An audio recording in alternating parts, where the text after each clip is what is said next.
Okay, Assalamualaikum and very good morning. So, kita semua dah cuti raya. So, hari ni kita start lah kelas balik. Okay, hari ni kita akan sambung.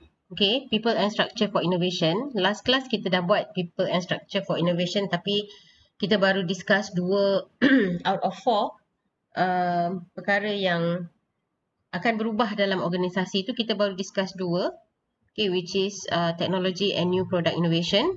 Okay, ada lagi 2 yang kita belum discuss lagi, so we are going to discuss that today. Okay. Dan for your coming quiz, your first quiz nanti, saya akan include these 2 topics lah yang kita dah belajar. Okay, yang the previous one dengan this one. Okay, people and structure for innovation. I'm sure you are quite triggered bila saya mention tentang quiz. So quiz tu, as I mentioned before, kita akan buat take home quiz. Dia macam homework lah basically, but it is in the form of questions and you have to get the answers. Okay, multiple choice. So I will wait until my international class habis yang ini juga on Wednesday. So saya akan bagi on Thursday lah.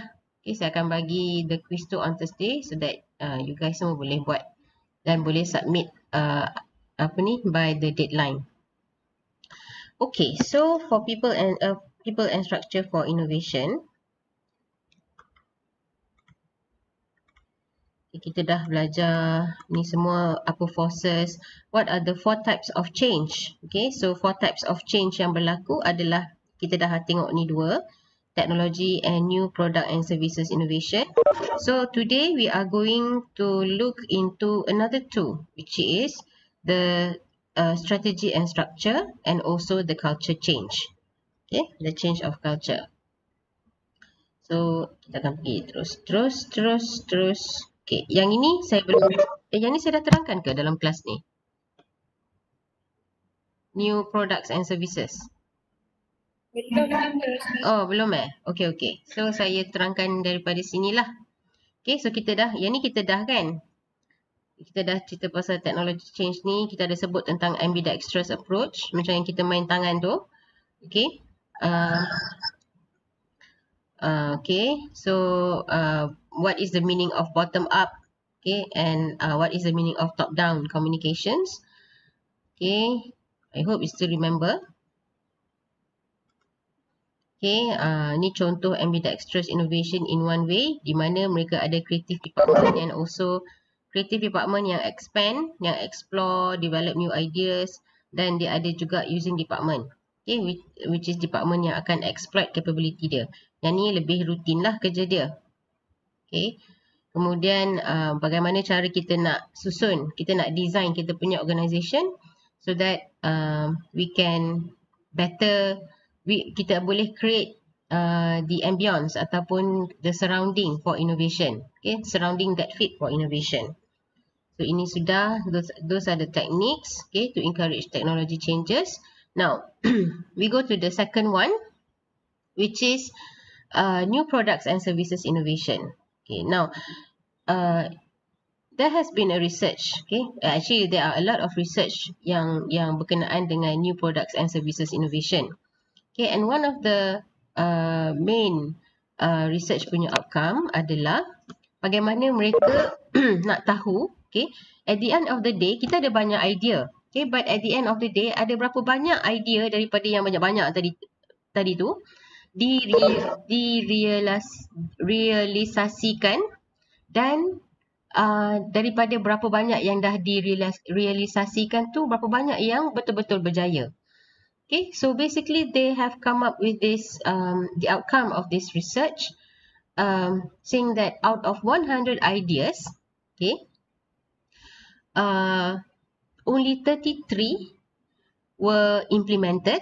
Okay, 33 developed projects. Daripada idea tu ditukarkan menjadi sesuatu lah, which is become a project. And only 28 pass all the testing. Ni when we are talking about produk punya idea, product and services punya idea. Daripada 100 idea, 33 start develop. Okay, they start dia punya project for development of that product. Only 28 pass the test. Okay, I think maybe you still remember saya cerita dulu bagaimana produk yang di-develop tu perlu melalui banyak test. Okay, reliability test lah, macam-macam test lah. Okay, supaya bila keluar nanti dia tak ada masalah dekat customer. Okay, so only 28 pass all the testing, 24 fully commercialized. Daripada 28 yang pass testing tu, yang betul-betul keluar ke market, dijual di market, hanyalah 24. Okay, and out of these 24 fully commercialized products, only 14 succeed in marketplace. So, apa maksud dia ni? Apa maksud daripada 100 ideas ni, cuma 14 sahaja yang akhirnya berjaya di pasaran. Okay. Maksud dia adalah dalam development and also the sale of new products, there are a lot of uncertainty. Ada banyak perkara yang kita tak sure, kita tak pasti. Okay. Kita ingat masa at the idea punya stage, kita ingat, wah, this is a very good idea. Mesti boleh jadi punya. But in the end, okay, bila benda tu dijadikan, direalisasikan, lalu test, kemudian commercializekan, akhirnya yang betul-betul diterima di marketplace, di pasaran adalah 14 sahaja. What happens to the 86 ideas yang bagus tadi tu? Okay. So, how do we know our new product can succeed in the market? Macam mana kita boleh tahu? Anybody? Ada idea?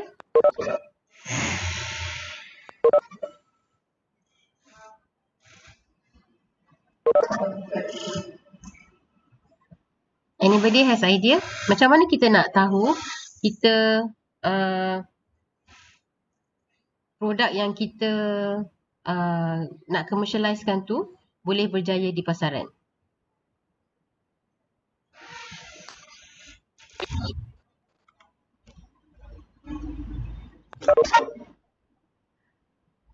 Yes, Syaza, you want to say anything? Kalau you lah yang nak jual barang ni, macam barang yang baru, yang pasaran tak tahu lagi, macam mana you nak tahu yang dia akan succeed? Kena test market dulu. Okay, macam mana you nak test market tu?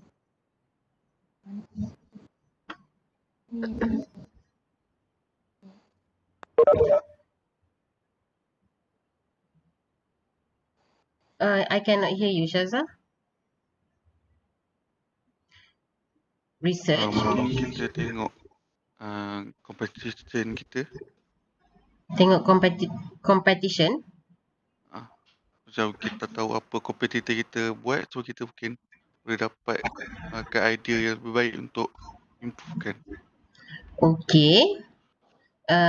You see how your competitors are doing on the same product. So which means that your product is lebih kurang macam produk your competitor lah. How to compete in the same, contoh macam Samsung dan Apple, so how they compete in the industry macam tu. Okay. So apa kata kunci dia dekat situ sebenarnya? What is one of the most important elements when you want to know whether your product can succeed in the market or not? Tengok awak punya company strength. Your company strength. Ada jawapan lain? Customer feedback. Yeah, the one of the most important, or I should say perhaps the most important thing that we should know adalah the customer's needs. Okay, itu yang paling penting sekali sebenarnya. Okay, so how do we know we can succeed? Whether produk yang kita hasilkan ni betul-betul boleh menyelesaikan masalah mereka ataupun tidak. But this can be very tricky anyway. Okay, kadang-kadang kita shock sendiri. Kita ingat, oh okay, produk ni boleh, of course boleh selesaikan masalah customer. But there are also other things yang akan ruin you punya produk tu punya launching. For example, logistics. Senang cakap lah, for example, logistics. Ataupun your marketing not so good. Okay, so itu pun akan mencacatkan sebenarnya the success of your new product. So basically actually there are a lot of things going on, but semua sebenarnya akan tertumpu kepada whether customer punya needs is being filled or not. Okay, has been addressed or not. Okay, and then yang lain-lain tu adalah how you market to your the product to your customer. Sometimes your customer doesn't even know that they need the product. Kan, saya pernah cerita dulu tentang analog dengan digital broadcasting. Tak, kenapa kita sebagai consumer, kenapa perlu kita nak tukar TV? Kenapa kita nak perlu berubah daripada analog dengan analog ke digital? Benda tu okey je, selama tengok TV okey je, tapi sebenarnya ada keperluan yang mereka tak sedari. So basically organisasi ni dia ambil risiko sebenarnya bila dia nak launch new product, especially a totally new product yang bukan kaizen, bukan small improvement. Kalau setakat macam improvement sikit, design ubah sikit tu, itu lebih senang kita nak predict. Tapi contohnya produk yang memang totally new, so we are not sure, as a company lah, we are not sure whether benda tu in the end betul-betul diterima ataupun tidak. So basically the companies are taking risk, okay, mengambil risiko, because anyway there are always uncertainty into the success, for the success of the product. Okay, tapi still kena ambil risiko juga, sebab kalau kita tak buat, kita tak letakkan company tu somewhere, we don't show to others, we don't show to our competitors that we are changing, we don't show that to our customers that we are actually developing or doing something new. Okay, kita masih berada di takut lama. Okay, unless kalau macam produk yang contoh macam makanan kan, yang kalau benda tu resepi asli, yang itu lagi best. Tapi still rakyat Malaysia kadang-kadang dia suka tambah cheese lah kan, into something yang traditional, tambah apa-apalah kan. So it gets people excited. So sometimes organizations take risk to do that, to get the market excited, or to get the competitors to be aware, oh they have something new, kita pun kena buat something, we have to do something also, macam tu. Okay, so walaupun ada uncertainty macam tu, we still have to make changes. So what are the reasons for new product success? Okay, as kita dah discuss tadi, better understanding of customer needs and paid much more attention to marketing. Marketing can ruin your product success kalau you tak buat betul-betul. Sometimes produk tu tak ada apa sangat pun, but your marketing tu is very good that people believe you. They believe you and they buy you lah. Maksudnya they buy the idea. They buy the idea of that new product or new services. Made more effective use of outside technology and outside advice, even though they did more work in-house. Okay, companies yang berjaya dari segi when launching new product ni, dia menggunakan dia open-minded, senang cakap. They are more open-minded. They work very hard to develop the technology on their own, or to develop whatever design on your own, tapi they are still open to outside ideas. Okay, dia tak jumut lah kiranya, dia berfikir terbuka. So because there are ideas that mungkin ada benda yang dia tak terfikir, dia nampak yang kat dalam je. So kadang-kadang orang luar lebih nampak apa yang kecacatan yang sesuatu kan, something yang tak perfect tu orang luar lebih nampak better. And another reason for companies who did very well in their in launching their new product adalah they have the top management yang always support, okay, and usually they are more senior. Okay, the top management lah. Top management tu lebih senior, and they had greater opportunities. Okay, so so macam mana caranya kita nak when we want to do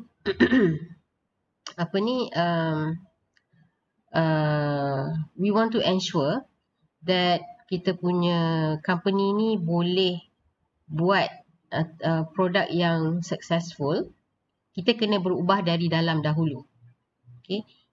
Dia sebenarnya senang je. Kalau you nak ingat fakta dia, apa yang membuatkan company tu berjaya, lebih kurang sama je macam apa yang boleh membuat you sendiri berjaya. You have to change from within. You kena change dalaman dulu. You tak boleh change, you nampak cantik, nampak handsome, semua pakai baju mahal. But that does not count actually to your achievement. Okay. That does not, your appearance may improve your confidence, but you need to change internally first. Okay. Itu lebih penting. So sama juga. So organisasi pun sama juga. They need to change internally first, then baru dia boleh be successful. So one of the keys to menggalakkan innovation dalam company, in terms of product development, in terms of new product development or new product success, ada 3.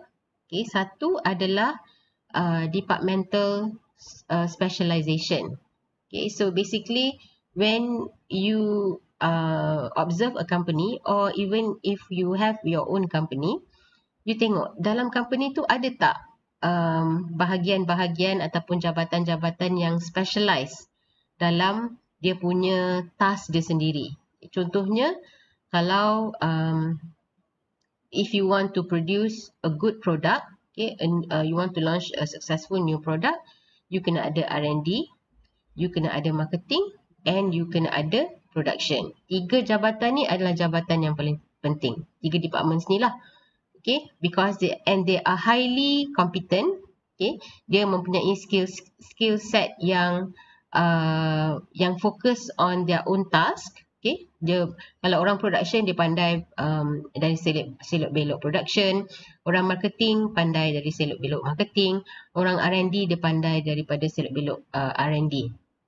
So they must have their own specialization. And then number 2 is the boundary spanning. This is a very important dalam bila kita cerita tentang innovation. If you are interested in, I don't know, maybe some of you are interested in further your study ke apa ke, boundary spanning ni adalah satu term yang penting dalam innovation studies, innovation management studies.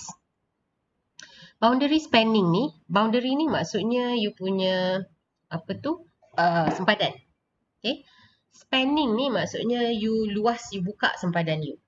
So boundary spanning ni maksudnya you open yourself to new ideas, to feedbacks. Macam tadilah kan, one of the reasons for successful innovation, product innovation or product launching tu, nombor 2 tadi tu, organisasi tu dia open mind. So they practice what we call in innovation management studies, we call it as open innovation. So excuse me, open innovation ni maksudnya company tu they open to feedbacks or ideas from customers, from strategic partners, daripada supplier ataupun daripada siapa-siapalah outsider. Yang dia rasa penting, yang dia perlu dapatkan feedback. Lepas ni nanti kita akan discuss satu case tentang Daiso, how they practice open innovation. Tapi ada satu lagi company yang practice open innovation. Actually, I wrote this case for my assignment masa saya buat MBA dulu. Dia tentang company Nintendo. Anybody here tahu Nintendo tu apa? Dia buat apa?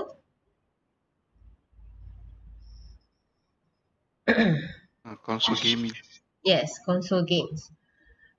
It's a gaming lah, gaming company, and I think around early year 2000, around 2006, 2005 macam tu, they come up with this new game console in the name of Wii, W-I-I, Wii. And Wii became a huge hit. a huge hit in the gaming industry. Why? Because dia berfikir lain sikit. Okay. Ada sesiapa kat sini yang pernah main Wii ataupun pernah tengok Wii? Tengok game konsol tu rupa macam mana orang main dia? Pernah. Okay, macam mana Iqmal? How is it different from other games, consoles? Macam pada masa tu semua macam tak ada wireless. So Okay. tu kita pegang dia punya cara remote itu, so kita akan macam dari jauh je daripada TV. Okay. So what kind of game did you play? Did I play? Did you play ke you saw? Oh, I saw. Okay, you saw. Okay. I saw Wii. Okay. So basically, kalau games yang sebelum ni macam Xbox maybe come a bit later kot, ataupun around the same time. PlayStation, okay. Those games are for the gamers. Okay. So you kena, dan usually yang gamers tu adalah siapa? It's either teenagers ataupun maybe adults yang memang memang suka main game. Okay. Small children don't play PlayStation. And orang tua pun don't play PlayStation. Okay, so basically senang cakap is dia punya customer dia adalah tertentu sajalah, maksudnya teenager ataupun adults yang memang gamers. Okay. Tapi what Nintendo has done adalah bila dia develop Wii ni, Wii, W-I-I, it also sounds we kan, W-E, us, kami, kita. Okay. So apa yang dia nak address adalah dia nampak ada lompang dalam market tu. Maksudnya kanak-kanak dengan orang tua itu adalah dua segmen market yang game companies ni tak nampak. Okay. So what they did was they developed Wii so that semua orang boleh main and they can play together. So cara dia adalah saya terangkan dulu lah Wii tu rupa dia macam mana. Macam Iqmal cakap tadi, dia akan ada sensor. Okay, you akan play on TV. So dia ada sensor. Kemudian you akan pegang remote. Usually remote lah, dia ada remote. And you akan bermain menggunakan pergerakan as you hold the remote tu. So contohnya sama ada you nak main orkestra. Okay, it's an orchestra, you nak jadi orkestra punya conductor. Okay, so you akan gunakan remote tu sebagai you punya stick tu lah. Okay, yang the leader tu kan, dia akan main tu, dia akan arahkan tu, so dia akan gunakan the remote. Okay, kalau katakan you nak main tenis, okay, game tu tenis, so you punya remote tu adalah you punya racket. So basically the games yang we buat pun dia bukan macam tu lah, bukan macam pergi hunting orang, games yang tu lah kan, yang cari enemy. It's not so like that. Okay, dia lebih kepada you nak jogging. So you jogging lah dengan Wii tu. While you pegang the remote tu. So remote tu dia akan the sensor tu akan sense you punya pergerakan, dan remote tu pun dia akan count things lah. Macam dia akan count you punya pergerakan, berapa steps you. Okay. Kemudian you nak main tenis, you boleh main tenis. You nak yoga. Okay. Kalau yoga tak perlu pegang. Yoga tak perlu pegang. Dia just guna tu je lah. Guna sensor tu saja. Okay, so you follow lah. So basically semua orang boleh main. Okay, kids boleh main. Basically families can play together. Tak kira umur. So itu dia punya produk konsep dia lah. Okay, so sekarang ni Nintendo dia dah develop in the development stage, belum launch lagi, in the development stage. So towards the end of the development stage tu, what they do adalah dia panggil family members of the staff. dalam dia punya R&D department tu, dia panggil lah atuk siapa, atuk nenek lah, anak-anak, teenager, mak bapak, so dia panggil datang main. Okay, main dan dia dapatkan feedback daripada those people. Okay, so bila dia dapat feedback, daripada situ dia memperbaikilah apa-apa lagi yang kurang pada produk dia tu, produk design dia, pada dia punya the game itself, okay, the animation itself. So basically satu lagi we ni dia punya fokus dia bukan pada animation tu sendiri. Kalau you main PlayStation ke ataupun you main Xbox ke, dia lebih pada animation tu kan, how precise it is, how smooth it is. Tapi we ni tidak, dia smooth tapi dia punya kartun-kartun dia macam kartun-kartun kartun biasa lah. Dia tak terlalu macam kartun je, macam Lego punya kartun tu rupa dia, lebih kurang. Okay, so and dia ada avatar lah. So maksudnya kalau saya yang main tenis, saya main dengan anak saya for example, so it's me and avatar lah, so it's me dengan my daughter macam tu. Yang itu sikit lebih kurang lah macam game yang lain juga. So after they got the feedback daripada those people yang different ages from the family tu, then dia perbaiki, then baru dia launching. So when they launch, it was like really a big hit, a huge hit. Sampai sekarang Wii tu masih ada. Sekarang ada Nintendo Switch lah, macam-macam kan. Tu semua asal dia daripada idea dia orang bermula dengan Wii console tu. Sebab dia nampak idea tu dia ke arah lain. Okay, dia tak macam terlalu kepada gamers, everybody can do it. Kalau macam Nintendo Switch, adults yang tak pandai main game pun dia boleh menggunakan, dia macam dia mempermainkan dengan you punya memory of your childhood lah, macam tu. So you rasa macam wah, bestnya kalau dapat main lagi benda macam ni kan. So dia guna that concept lah of Nintendo Switch.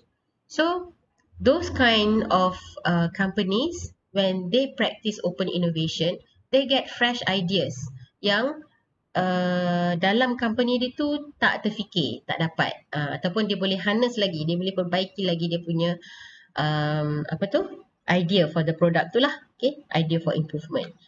So macam apa yang we buat ni, bila dia panggil semua orang before the product launch, maksudnya dia boleh perbaiki produk tu sebelum launching. Dia bukan macam other companies, usually their practice is kita launch dulu, kita tengok apa customer feedback, then baru kita improve. Yang itu nanti sebenarnya is very costly. Sebab bila customer complain, kadang-kadang bukan kadang-kadang lah, most of the time you kena refund. Ataupun you kena ada orang yang, you kena hire staff lah untuk attend to the complaint kan. Tapi macam we ni dia lebih bijak. Dia perbaiki dulu, dia dah pre-launch macam tu. Okay, dia nak to reduce the uncertainty lah, dia dah pre-launch dulu, not pre-launch lah. Dia just panggil, dia invite lah kan certain people, then dia perbetulkan, then baru dia launch. So that is under boundary spanning and what we call as open innovation. Okay, number 3 is the horizontal coordination. So now that you have departmental specialization, kan, you ada 3 different R&D, marketing, production, dan mereka ada dia punya specialization dia sendiri. So actually they are separated from each other kan. Dia ada block dia sendiri. Block R&D, block marketing and block production. But how do you coordinate these people? So you need to have horizontal coordination. These 3, okay, the technical, the marketing and the production people, they must share ideas and information. Okay, dia punya status, they have to always update among themselves. Okay, so contohnya macam R&D, dia kena update. Okay, sekarang kita akan ada problem dari segi this kind of technology, for example. So marketing people dia akan fikirlah, so macam mana caranya supaya dia akan bagi feedback lah kepada technical people. Apa sebenarnya yang customer ni suka, So that technical people tu dia boleh work it out macam mana supaya kalau buat macam ni it can be problematic, tapi buat macam ni it can be okay, tapi still boleh address customer punya needs. Macam tu. They must always communicate with each other. Okay, so that's why kalau dalam Japanese company, I think saya pernah cerita dalam this class also, you don't have rooms. Okay, it's an open space. You can see your manager can see you. You can see people from the other department. Okay, the other department can see you. So they encourage open communication. Okay, kalau ada problem kita boleh, macam dulu masa saya kerja dulu, saya punya section which is the tuner design section tu, sebelah kami adalah purchasing. Dan sebelah purchasing tu adalah RC design. RC design ni adalah remote control design lah. Diorang buat remote control. Segala mak nenek remote control diorang buat lah. TV ke, video ke, whatever. Tu diorang yang design. Diorang buat tuner. So, we can always communicate with the purchasing people. Sebab kita perlukan parts baru, for example. So, we can always ask them, part baru ni senang tak nak dapat? Is it expensive? Ataupun berapa banyak stok lagi yang kita ada daripada kita punya last order, for example. Okay, we can always communicate with them. And we must always communicate with people at the production supaya kita tak buang masa. Okay, kita tak buang masa, dan bila kita tak update, nanti akan berlaku salah faham. Nanti orang production tuduh, kenapa tak bagi tahu? Padahal mungkin kita pernah bagi tahu tapi diorang tak perasan, for example kan. So those things memang akan berlaku lah. Okay. So in an organisation you need to make it horizontal. Okay, you kena jadikan dia horizontal supaya even not only between departments but also between the hierarchies. Okay, yang bawah dengan yang atas. So that's why in Japanese companies also, they in one way they practice bottom up. Okay, so bila bottom up maksudnya dia dah flatten the hierarchy tu, nampak tak? You can always communicate with your boss, because if you give your idea, your boss can appreciate it. Dia tak macam, oh kau ni siapa macam tu kan. So horizontal coordination is very very important. Okay, so ini adalah contoh case open innovation dekat Daiso. Anybody here likes to go to Daiso?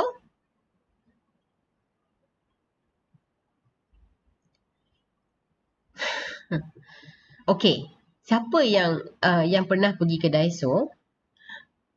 Do you think Daiso is attractive? Yeah. Yes. Why? Sebab banyak barang. Banyak pilihan. Banyak barang, banyak pilihan. Okay, lagi? Harga dia RM5. Harga RM5. RM6. Okay. RM6 je.